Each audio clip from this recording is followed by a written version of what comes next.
so a young Italian kid from Patterson Field, East Liverpool, ends up 12th round drafted by the Steelers.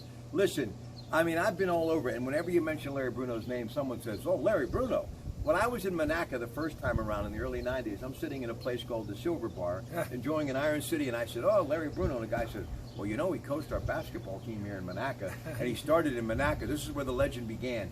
But obviously, his best years, his time in Beaver Falls, so many players, such a list, much more than Joe Namath, and Joe would be the first to tell you about that.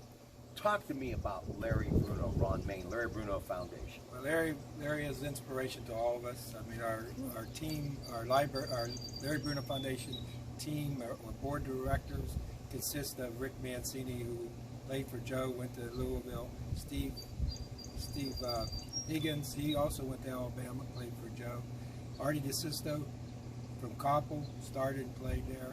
Pete Pietrangeli, one of our attorneys, but on the board is also Larry Bruno, and I don't want to miss any of my guys. So Linwood Alford is on our board, but he was a good friend of Joe's, grew up with Joe.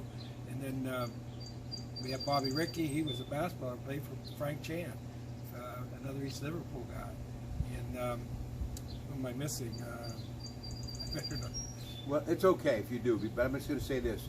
Joe would also agree with me, you know, it was much more than him as far as standout athletes. You know, my Uncle Dick Cairns went to Beaver Falls, my brother-in-law John Manzetti, but my dear friend, the great Tiger Joe Walton, his son, Joe Walton, of course, Beaver Falls, the first prototype tight end, I believe, in the National Football League, ended up playing with the Giants, longtime assistant in the National Football League, offensive coordinator with the Steelers, Robert Morris University, and more. And Jimmy, may I throw one of my board members, Jimmy Carbone, who's played for Larry Bruno. He's the AD director of Beaver Falls today. Yeah, you still owe me that varsity jacket, Jimmy.